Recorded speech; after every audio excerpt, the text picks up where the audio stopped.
a fight with my youngest son's mother, and I didn't hit her. I threw the computer out the window, and they pressed domestic violence charges against me, and she told them I had a gun. This is gonna hurt. It's time for the Suffering Podcast. We used to hang. We used to hang together. We used to do everything together, but if he knew where to find us, he knew. He catch you? We used to be in the liquor store right by the house. So you know when you're a kid and you drink and you think that nobody knows, Right. right? They all know. Right. They know, but He used to say, what the fuck I tell you about being in the liquor store? Like, well, I'm not buying anything. Get the fuck out of the liquor store. Because we hung with the older drug dealers. And they would go in and we would go behind them. And then he knew. He knew. We would go to bars. yeah. So it was like, all right. You always go into the city because for whatever reason, the bartenders in the city, either they don't care or they're stupid. I have a feeling they don't care. They don't care. They don't care. It's like, listen, he's walking, so he can drink. He's good. He's good. Right. And then it comes to the decision where you quit high school. The streets called me. Like, I'm hanging with the older drug dealer, so why not? So you're a young man getting accepted by an older group of men. Mm-hmm. All right. You think it's cool. Right. You think it's real cool. Now, look back. Those guys that you were hanging with, do you ever know what happened to them? Some of them are still alive and doing well, but not doing well as the drug life would gave them. They got out? They got out. They got out. They're Yeah. fortunate. Yeah. But then on the other hand, how many of them that you knew are either locked Yeah. up for life or dead? Yeah. I know a couple of them that's dead and locked up. Because the ones who get out are the fortunate ones, but they're the anomaly. They're the rare ones, the Right. ones who go away and get killed. That seems all too common. So that's that ugliness that nobody wants to look at. So when did you get your first taste of ugliness on the streets? The first drug raid. And that happened to I just happened to walk across the street when they raided. Oh wow! So you just missed it. I just missed it. So it was like, yeah, these are the consequences that I'm gonna have to face if I keep doing this, which I accepted. Were you know. selling? Yeah. Yeah. I don't know why I accepted that life, but if it was like you said in the beginning, it's flashy, Mm-hmm.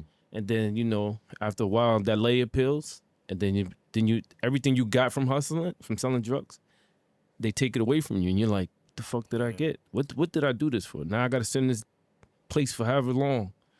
Now your attitude when you're selling, you gotta. I know enough retired drug dealers, and the cool thing about cops and criminals, when you retire, it's like two soldiers from opposing armies meeting on the battlefield, Right? Because there's more in common than you want to admit. Your attitude while you're selling, I bet you had to stay hard. Like you had to show this tough veneer on yourself. Otherwise, you're going to get taken advantage of. You're going to be somebody's bitch. Absolutely. It takes a lot of energy to do that. Yeah, it's hard work. That's a fucking 9 to 5. Yeah. Yeah. I look at somebody like Eminem, right? And I feel bad for Eminem. Here's why I feel bad for Eminem. That motherfucker always looks miserable. Right. All right? I was like, God, how much energy does it take to look mean like that the whole time? day. Never smiling, never saying it. Like, it takes a lot of energy. Right. And it consumes you. I guess one day you hope if you pretend enough, you'll become that person. Right. You Guess. take on that facade. For me, it wasn't. I didn't act hard. I didn't walk around like that. I smiled, but I was, I had that anger still inside me.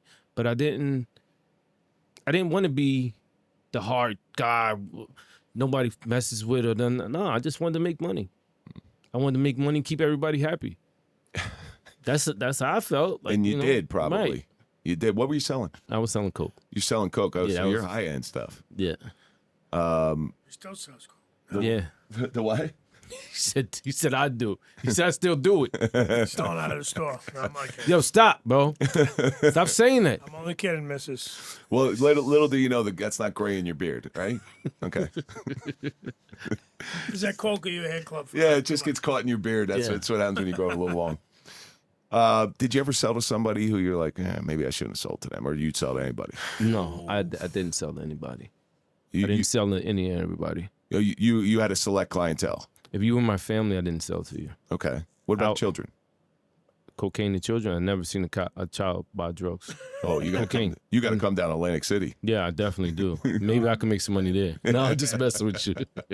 AC's out of control, dude. The boardwalk is terrible. Yeah, last time I wasn't there that long ago. It was cool when I was a kid. Like, Right.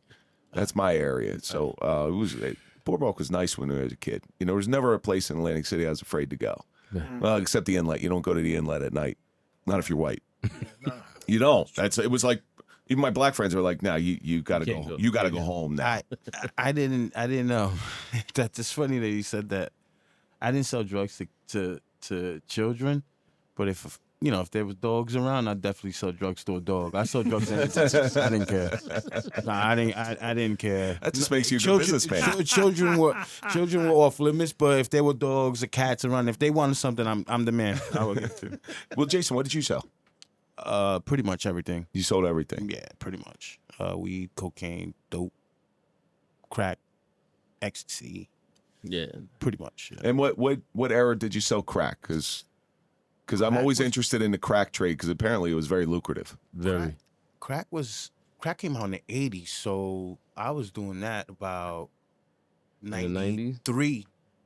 You weren't selling in Washington, D.C. to political people. were No, you? absolutely not. No. I wish. No. This, That's a lot survival of of the fittest, I guess, right? Yeah. I like, Well, it's hard to be a drug dealer with ethics. Definitely. Yeah. So True. you're there to make money. So how long did that go on for? You selling? Till about 2002, maybe. So you were on the streets for 10 years. Something like, yeah. But I started selling when I was like 15. And I stopped selling when I was like 24, 25. So like 10 years. 10 years. And it's never, like, there's no retirement plan. None at all. So you don't have an out. Usually what I know of people who sell drugs, there's an event that makes you stop selling drugs. So what was your event? Went to jail. You went to jail for Selling drugs. selling drugs. So how much time did you get? Which time? First time. Well, let's back up. First time you get the bracelets put on you. First time I get the bracelets put on me. Juvenile. So nothing Stolen really. car. Stolen car, all right. But I was selling drugs at that time. Were you good at stealing cars? No. Somebody stole a car and I was in it. And they didn't give me joyriding. They gave me stolen car charge. Oh, wow. Yeah. that ain't good. So your first real stint as an adult, Drug charge. 3 years. where'd you go?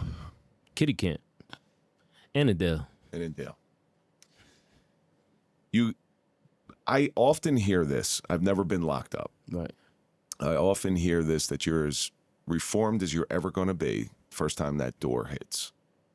First time that door closes on you. Is there any truth to that? No. No? Mm-mm. Or did you just go to college? I went to college. School of Hard Knocks. I graduated and it was like, yeah, I'm out of here.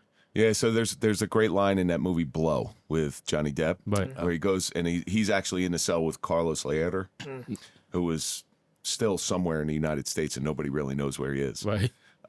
He says, I went in with a bachelor in weed and came out with a master's in cocaine. Right. And that sort of tells you why people say when they go away to college. Yeah, but my thoughts on that is the same. Like when you go there and you meet, you get new connections. You from different towns, and then like It's a networking event. it is. It is. It's definitely not rehabilitation. I No, can it's tell you not. that. No. Hey, what you locked up for? Selling drugs. What you was selling? Cocaine. Oh, have you ever thought about selling this? Well, the profit margins are higher. Yeah, let's sell this. Let's sell dope now. What? So I'm surprised you only got 3 years because at that time they were handing out heavy duty sentences. you know why I only got 3 years? Because I ran. Just call me the gingerbread man. Oh, I went on a run, and it was my first charge, so they didn't really do nothing. Like the way they arrested me was they got a call, and I was in a car with somebody, and they said that me and the guy did a robbery, and I had drugs on me. Didn't even happen like that. I mean, we didn't do no robbery. We just riding, coming back, and we got pulled over. It's like, get out the car. Oh, so you never went? You went inside? Yeah. You went inside for the 3 years, but then you get out. Is that like I'm fuzzy on the time frame? Okay, I did my 3 years. Before I did my 3 years, this is how I got locked up. Right. For the 3 years, I got locked up for selling drugs, but they didn't catch me making a sale. Okay. They just caught me with the drugs, and I lied to them and said I get high. It was personal use. Yeah, and then they said, you get high off all of this? I said, yeah, I get high. So I'm not a half-ass type of guy. I'm an all-in. Yeah. 3 years is a lot of time for friggin' possession. Well, that's what I'm. So I got a friend of mine. Seth Ferranti, who he's a big time director now. He did that documentary on Netflix, White Boy, and he was the LSD king of the North. Like Wow. he sold LSD, but he was never caught with one tab of LSD. He goes, I sold a lot of LSD, but I was never caught with anything. Mm-hmm. He got 25 years. He did 21. Oh, Now, here's how broken the justice system is. The guy who tried to kill me, the guy who shot at me when I was a cop, got 6 years, did 4. Where the hell's the attempted murder? Wow. Attempted murder. Like that sort of sticks in me. Now, Seth was a first-time nonviolent offender. Right. That's crazy. Like, that's crazy, right? Yeah. I have a huge problem with that. Yeah. You do your 3 years, and then there was another charge coming? I came home. I did my 3 years, came home. Now, this is the incident of the gun charge. I had a gun charge. I stayed home for a couple years. And then I had a fight with my youngest son's mother. And I didn't hit her. I threw the computer out the window. And they pressed domestic violence charges against me. And she told them I had a gun. And I went away I did 2. I think I did 2 years. And they never No, I'm sorry. Let's rewind. The first time I did 2 years. The second time I did 3 years for the gun. All right. I did 3 years. They gave me certain persons. So now your 5 years of your life has been eaten away by Right. prison time. Right. All right. And at some point you get a charge and you just like, fuck it, I'm going. I'm gone. I'm going. That's it. I just got to sit back, kick my feet up, enjoy the ride. So what were you expecting, that they would just forget about it? But with this gun charge, With the one that you ran on, the drug charge. the drug charge. No. I ran for so long. When they locked me up, they were just like, "Oh, you see here that you're wanted." I'm just like, "Yeah, I am. What are you gonna do?" And it just was like, "Oh, this is how much time you got Well, where did you get caught? in Jersey City." You got caught. So you never really left the area. No, Oh, you didn't go like on the lam. You just stayed local. yeah, I went on the lam on the lawn, and when you go further, when we go on into this conversation, I went on the lam. Like I went on the lam, but I stayed in Jersey. Oh wait, you went on the run more than once. Yeah, Right. It's the name of the title of the show, On the Run. You On the said Run. it earlier. On the run. No, I was making a show because you worked at that gas station called On the Run.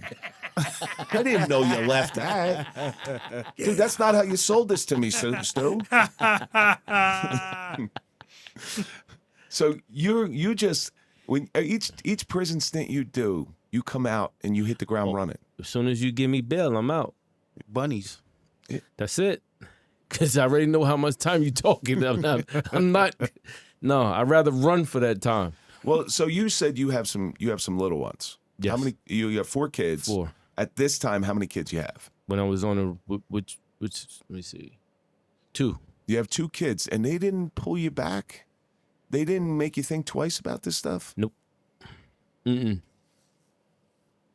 Not to be saying it, but fuck them kids. That's what it was. That's what it was. Yeah, I gotta think about me. I need to stay home. I mean, I need to be around. I don't need to be behind nobody's walls. So when you're out there hustling, when you're out there making money, is it to make money to support your kids, or is it No. to support you? Support my habit. support your habit of drinking? Yeah. I mean, I took care of my kid. My oldest daughter, I was taking care of. But mostly I was drinking the money away. Backwards hustling. You're either drinking a lot or you're a bad drug dealer. No, drinking a lot. Like, how much are we talking about? A lot. I mean, a lot. Like, we were drinking 40s of Old English, the glass bottles, not that plastic shit. We was drinking 40s of Old English like every hour. So you think about that. That was like $2, $2.25. So just imagine that. And it just progressed. Like, it progressed to where I was drinking. What's Billy D drink? What's Billy D? Colt 45. Colt 45. Oh, you're going premium. Listen, I was drinking beer. They had cans for 50 cents. I'm loving it. I'm loving it. Like, give me how many I could get? Yeah, give me 6 for $3. Yeah, I'm loving this. Is there ever a point in any of this madness where you just stop and think like, what the fuck am I doing? Because you got to be getting up there around 30 now. No, at this time. At this time. My last prison sentence, I was 28 years old. So you're getting up there to the point where most people are trying to get their life together. They're trying to find their career, find their way. There's nothing in you that said, hey, what the hell am I doing? Not yet. Not yet. I had people saying that. What are you doing? But nah. You know, it's a young man's game. Yeah, I gotta stay in this thing. But I wasn't really. I stopped hustling. So my first bid, I stopped hustling. So it wasn't really like I was really. I came home to do that. No, I came home and I started working. I worked in. You wouldn't believe it. I worked in a fucking golf course. I believe it. I believe it. It's good money in golf courses. Yeah. Plus, they can afford drugs. I should have been selling to them. You're missing. I probably been rich. You were missing clientele. Yeah, and I didn't. Yeah, damn, I didn't even think about that. Can we go back to that first question? Yeah, let's go back. To the you intro regret question. not selling to the people at the golf course. Okay, all right. I had a guy in the Rockland County Country Club one time. Yeah, see? The Suffering Podcast welcomes our newest sponsor, Keto Revive. Ketamine infusions that are personalized, accessible, and holistic. Proven treatments for post-traumatic stress, depression, anxiety, chronic pain, neuropathic pain, and so much more. Keto Revive is physician-operated with customized treatments tailored to you and an outstanding support system. Keto Revive offers first responder special discounts. So try something new, proven treatments, located in Wyckoff, New Jersey. To find out more, visit Keto Revive at ketorevive.com. Let's start healing today. Yeah, that's so. You know, my parents sent me to a Catholic high school because my sending school was real bad. And thinking that, hey, listen, you're not going to see anything. Well, that's the reverse because they got the money. They got the money to buy the shit. Right. So it was all over the place, like anything you wanted. Right. You know, so you go out. What was you go on the run again? From what charge?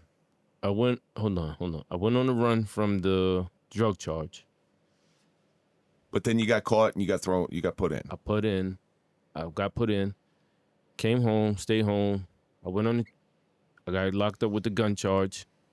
And I actually turned myself in for that. For the gun charge? For the gun charge. I turned myself in. Why?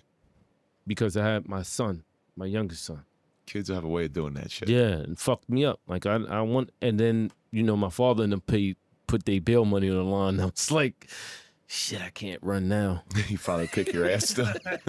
Might give me another 2 black eyes. No matter how old your father is or how old you get, your father can always take you. Yeah. You got that psychological advantage over you. I try to tell my fucking kids that. They keep calling me old. I'm telling them, fuck my them kids up. do it all the time, but I got a problem. My 14-year-old's taller than me. Oh, see? Nah. Yeah, my kids are small. My kids are smaller than me, so my youngest is probably gonna be taller than me. She's 6 years old, so. But I tell my son, no matter how tall you get, I am old for a reason, and I will do things that you are unwilling to do. See, they don't understand that. I will bite your balls. Like I got no problem with biting your balls. If it's a Let me turn this way. if I'm losing in a fight, Right. I don't fight fair. Who said there were rules in street fighting? No, There it's is not. no rules. There's no rules. And not to mention, my kids are spoiled rotten. Oh. Okay, listen, little, you little softy. Stop. I grew up in a 700 square foot house with no money. I stole everything I had. I know how to get by. So but so you come home, you turn yourself in for the gun charge, Right. and that was the 3 years. That was 3 years. Yes, So you do your 3 years, you come out, you continue doing. I'm doing good. You're doing good. I'm doing good. I'm doing good. I'm So doing what good. happened?